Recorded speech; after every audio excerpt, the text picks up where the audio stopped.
I'm 23 years old, and in my first year of working after college, I accumulated about a $30,000 net worth. And I did that through a variety of ways, but the way that I'm most proud of is through my Roth IRA. My Roth IRA accounts for about a third of my net worth. And I was able to build that to almost $10,000 this year by maxing it out in 2025 and starting to max it out already in 2026. In this video, we're going to go over what a Roth IRA even is, how it can benefit you, and why you should even open. Before we get into the details, I'm honestly curious to see when you guys started your Roth IRAs, or if you even started one, which I think everybody should as early as possible. But I'm also curious on the sizes of your portfolios. How long did it take you to get there? What's kind of the investment strategy? Are you more conservative? Are you putting dividends in there?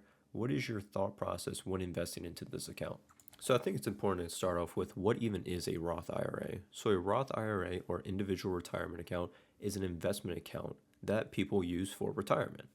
And the benefit of this is that you put in post-tax income. And what this means is, let's say you make $100,000 a year and you contribute $5,000 to your Roth IRA. You are not allowed to deduct that $5,000 to pay less in taxes today.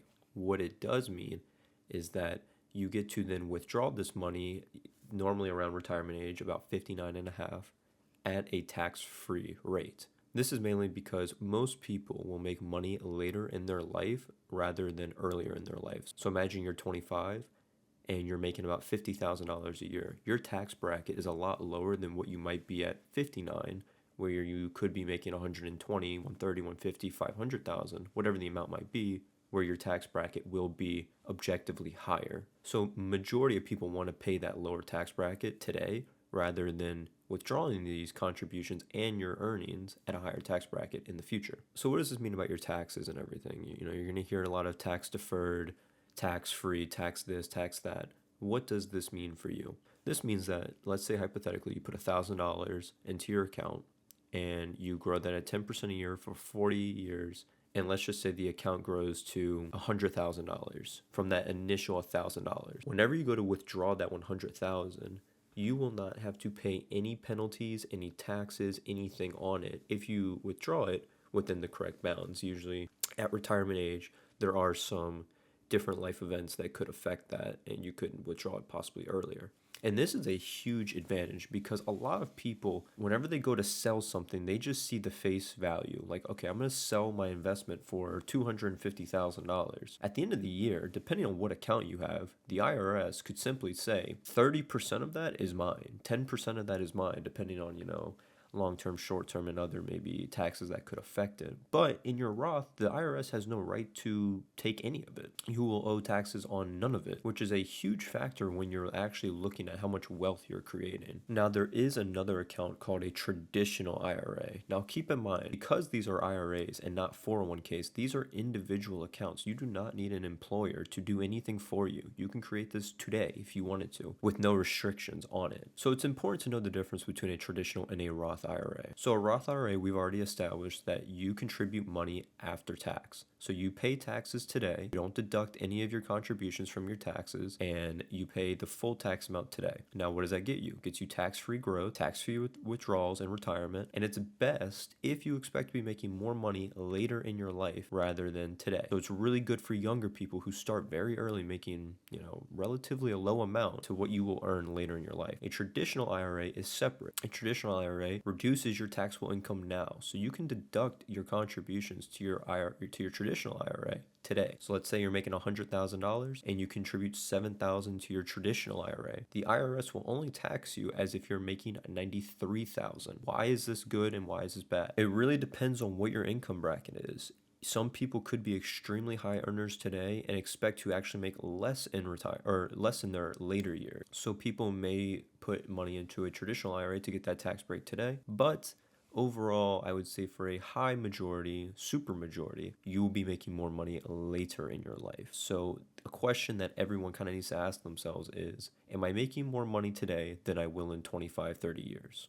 That is the number one question you need to ask yourself. And if the answer is, I will be making more money later in my life, then a Roth IRA is just objectively almost better in every scenario. And even if you expect expect to make less money later in your life. It's therefore kind of up to you to decide, do you really want that $7,000 tax deductible today, or would you rather tax deduction on your much higher investment later on? So I think for majority of people, a Roth IRA just makes more sense and they should probably go for it. But of course, do your research and figure out the different calculations behind that. So now that you know why you should open up an IRA, which type of IRA you should open up, you need to know how to actually open one up. So step number one, you have to pick a brokerage. So there's various ones. None of them are more correct than the other, though some have certain benefits over the other.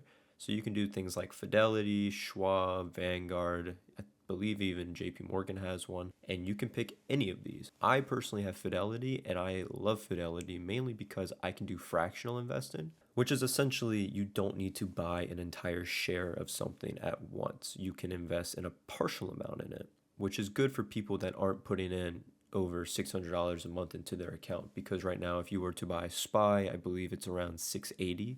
So if you wanted to invest in the S&P through an account that does not have fractional investing, you would have to put the entire $680 into the account to buy one share. With Fidelity, if I want to invest $250 into SPY and $250 into QQQ, I can do that. I do not need to buy an entire share. So once you start your account, you just need to link up your bank and you need to choose the investments. Now, the account itself is not the investment. And I see a lot of people kind of get stumped on that okay, so I put money into my Roth IRA.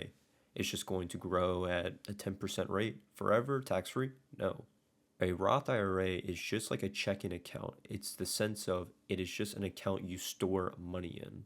Once your money is in there, you need to go and you need to pick your investments to buy. So imagine you are essentially using this account to pick the assets you want to buy, and those assets are going to grow tax-free in that account. Now, this isn't financial advice. This is just personally what I do. My Roth IRA only has SPY and QQQ, and I've just started to touch into investing in Berkshire just because I want to see if maybe an active portfolio manager with a proven background like this company will maybe outpace the S&P in the future.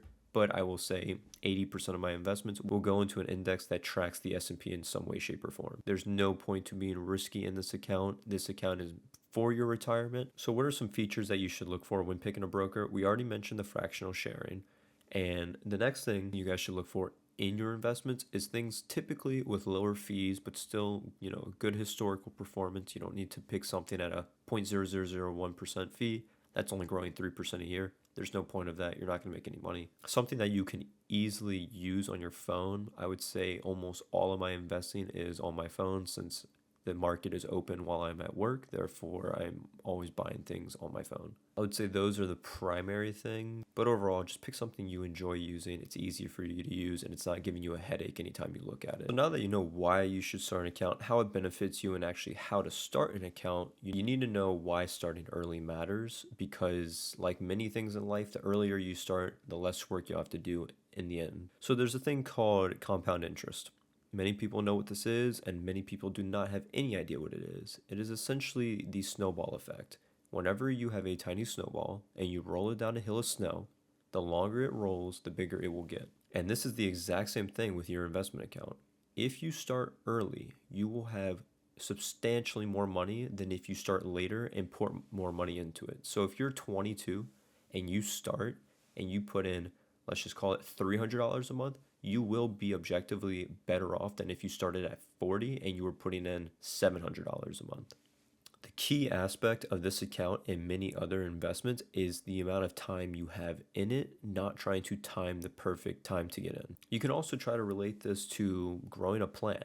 If you start January 1st and you water it a little amount every day, by December, it's going to be a lot bigger than if you started in October and you're just dumping loads of water in it, hoping to catch up in the end. There are other aspects to starting early in your 20s because you will most likely not be withdrawing money out of this early in your 20s, but it will help later on because there are some account tenure aspects of it, meaning your account needs to be over 5 years in age for you to withdraw penalty free for certain aspects. So that is also a factor to consider. If you start it earlier, there's less likely that you'll need to withdraw from it. So you don't need to run into any restriction. And this gets us perfectly into what does the withdrawals, what does the penalties look like? So it is important for a Roth IRA to understand that there's two different aspects of the money in the account. You have the contributions and the earnings. Let's say I contribute $50,000 into my account over a certain amount of years. And let's say that the account is now worth 120,000. Of that 120,000, 50,000 of that is contributed, meaning money I put in. 70,000 of that is money from earnings. How much did my money grow? It grew an additional 70,000. So you can withdraw your contributions pretty much at any time, no taxes, no penalty. Earnings, on the other hand, can only be withdrawn tax-free, penalty-free after the age of 59 and a half, and the account needs to be opened at least 5 years. If you withdraw earnings early, you may own a 10% penalty fee.